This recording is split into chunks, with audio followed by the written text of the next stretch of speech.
Now, I will put up a little bit of this so our listeners can see this, how we have this all set up. But Shawn is actually using a product that we talked about on the show not too long ago called the ATEM Mini. And it's from a company that specializes in products that are made for video, Blackmagic Design. Blackmagic is awesome. Yeah, and they really, I mean, look at this. For our listeners that can't see it, can you explain kind of, Shawn, what this product does? It's basically a mini HDMI switcher for 4 inputs with some basic switcher functionality. Like I said, 4 HDMI inputs, 2 mini audio inputs, and you can do USB out to your computer, so you can treat it like a webcam. So that's how I'm able to use it on Skype like we are for this recording. Or you can go out HDMI, so you can put it into a production environment. The benefit of this is that it allows streamers or other smaller productions to get on a higher level, what I call a prosumer or low-level professional, with limited effects. So I can I can do DVEs, I can cut back and forth. It's kind of cool. I can do picture-in-picture.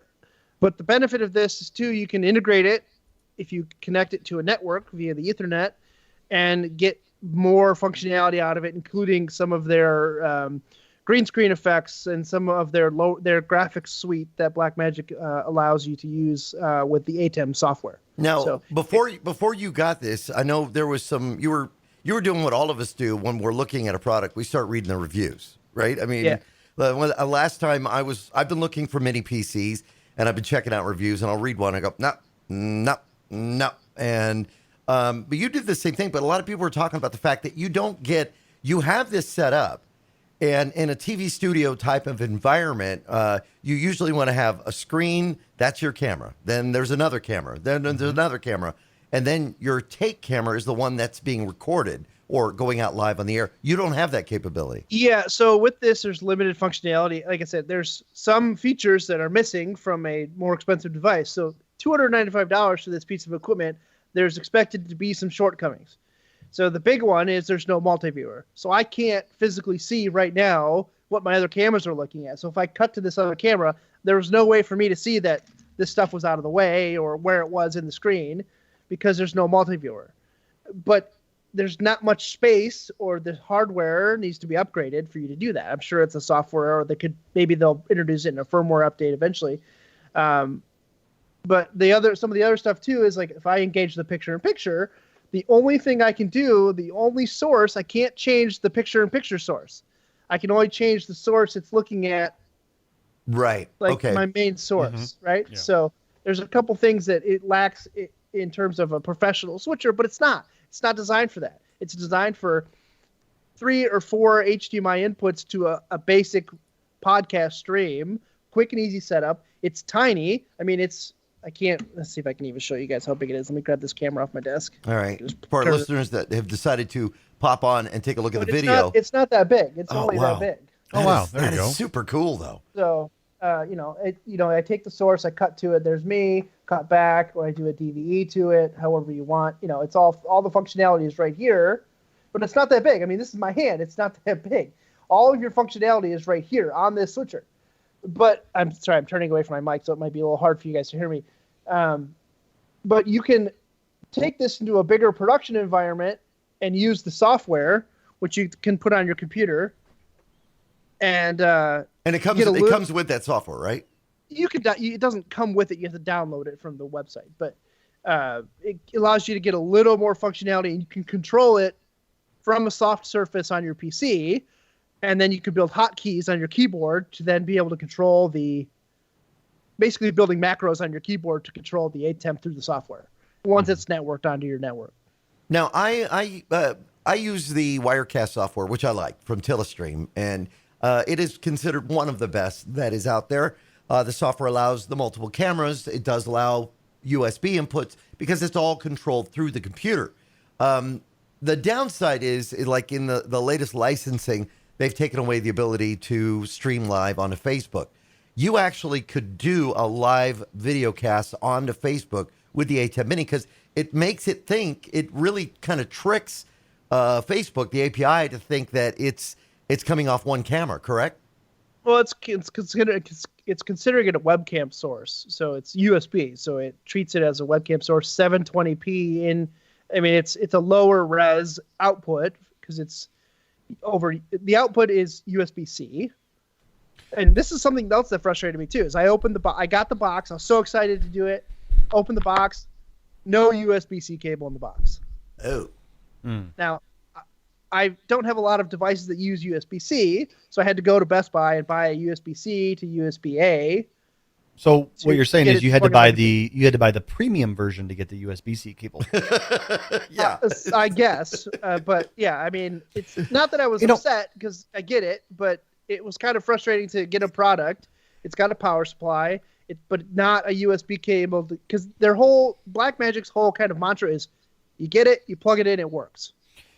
Now, I want to mention about this, like, there's got to be people out there listening, like, okay, what does this mean for me? Why would I need something like this? Yeah, who would use this? But let me give you an example. Let's say, for instance, you are a videographer for a church, right? And you want to record your church service to put up on the website, or even live stream it to your church's Facebook page or something. And you got like 3 different cameras. This little ATEM Mini, ATEM Mini, would be a perfect solution for that. What'd you say it was, like $250, right? $295 out of the $295. box. Okay, $295. Yeah. So let's say $300 out the door. You get this, you're going to hook up a couple different cameras, and then you're going to be that videographer that's going to sit there in the first pew, with your little setup and your laptop, and you're going to be able to cut from the different cameras. Let's say you got the camera of the choir, you got the camera on the priest or pastor or whatever denomination you are, and then you got the camera on the congregation. That's just like one example of things you could do with this little device for $300. It's a mini. Well, it is mini, ATEM Mini, but it's a mini studio. Now, Broadway was shaking his head a second ago. Was that like in like, that's cool, or is that like nah, I don't like it? I was thinking about his situation where he was talking about not having a mux pre or post, and I was just kind of in my head thinking, I mean, you can still take that single out, or you can sniff the stream coming in. I don't understand why you're saying you can't look at where each of the cameras were looking at. That's basically where I was going at that with that. Is I understand it's a simple mux or mixer. Yeah, could you buy a device that would work with that? But it should be software driven already. I mean, the software, just like in OBS. But it's not real. But it's not real time watching all of the inputs. This is like a hardware cut. It's cutting from one input to another. It's not a expensive mux, as you say, that can monitor every single input at the same time and let you choose which one you want. You need to just trust where your cameras are looking and be able to cut to that particular one. You can't see an all-in-one. If I was looking at like a Ross Carbonite switcher, out of the switcher, there would be another hardware dedicated output that I could then build a multi-viewer out of and see whatever input I decide to put there. This doesn't have a hardware dedicated multi-viewer or multi-viewer output. I could see where they could allow, maybe a future revision, allow you to either do a main out or have the main out become a multi-viewer out. And then you would have to choose. You either get the main out where it's your source, or you get the multi-viewer out and the USB out is then your source. So you could have the hardware multi-viewer and then have the USB output to your computer be your dedicated output source. I'm wondering, there's some people out there that would suddenly go, oh, wait a minute, HDMI. Because, that's the thing with the Wirecast and OBS and some of those other streaming platforms that you can use, is that you can go USB. This is not made for USB. However, you're finding that HDMI products are not that expensive, but comparative to what you might spend on, say, a Logitech 922 or the Brio, which I love, is a 4K camera from the company. Those can be a little more pricier. Can you still find HDMI out products for a reasonable price? Oh, absolutely. Most professional DSLRs or most professional or consumer camcorders provide HDMI out. Yeah, but if you're going to go buy that, that's going to be $1,100 right there for a professional. Well, what DSLR? Shawn, you're using GoPros. Yeah, so I have been a big proponent of GoPros for many years. I have some of the original versions that first came out back in 2007, 2008. But the ones that stick out that I use a lot are the Hero 3 and the Hero 3 Plus, strictly because it's the first version that used the 12 megapixel sensor for pictures, and they haven't upgraded that since. It's still the same 12 megapixel sensor for pictures. The video portion is different. And I come out HDMI into this via the HDMI mini output directly into it, and I power it via USB power. Wow. So that's how I get my cameras in. So now the current GoPro model that's out is the 8, but you can get by with the 3, and it looks as good as that. I mean, that really is a great looking shot.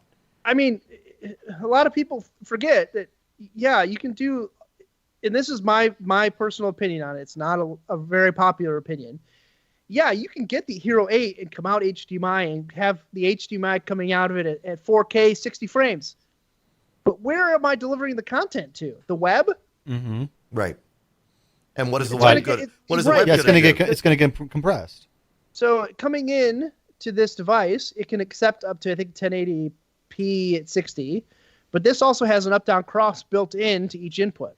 So if I put in a 1080p source, and then the next camera is a 720p source, and I think it'll even do higher than that. It'll down convert all of it to a 1080 or 720 or whatever you decide, and then that's what they all look the same. So you could put multiple different sources in that are different frame rates and it up down crosses them internally. Well, again, the camera quality on that is just really good. It's really good, yeah, absolutely. I mean, like I said, there's plenty of consumer grade things that you would want to use an ATEM Mini for. But like I said, one example was like a church, or even just like a business meeting. Absolutely, business meeting too. Anybody wanting to get into streaming, or thinking they're wanting to get into streaming, or just somebody that wants to have a public presence? I would say for streaming, to be honest, and not to disrespect you, Broadway, but I would say for streaming, I would use something more along the lines of like a Stream Deck with OBS software. They offer a lot more functionality between the two of them. A lot of streamers will use a Stream Deck with OBS as the what was Darkness 429 using? He uses Stream Deck and also uses OBS, but he's got a dedicated PC just for the streaming. He's got exactly. What's the cost of that compared to the Stream Deck is around $300 as well. Oh, really? Yeah, and OBS is free. But you said a dedicated computer. Well, no, but that's for streaming itself. I mean, that's if you want to do for streaming. But the thing is even if you use an ATEM Mini for streaming, what are you going to be doing? You're not going to be cutting from your computer to another shot of you. You're going to have your shot on the same screen as your game. Shots are going to be pretty basic. Yeah, and you're not going to be switching between shots that much. Sure, but I'm not talking about a professional streamer either. I'm talking about someone that said that they want to get into it. I mean, to me, when I was researching this thing, it looks like a very simple, as you said, a church is a great example, or a small business. Anybody that's wanting to do any kind of social marketing or networking of themselves, this is a great product. Even people like what Shawn is doing right now. And again, for radio listeners, you don't see what he's doing, but he's basically showing us his desktop with his camera overlaid in the bottom corner. But you could use this for something like a training seminar where you want to show somebody something on your computer, and you can actually use this and be able to go full screen with yourself to talk, and then you go mini screen with your desktop in the background to be able to show them what you're trying to look at on the computer. So, there's a lot of options. I've been trying to get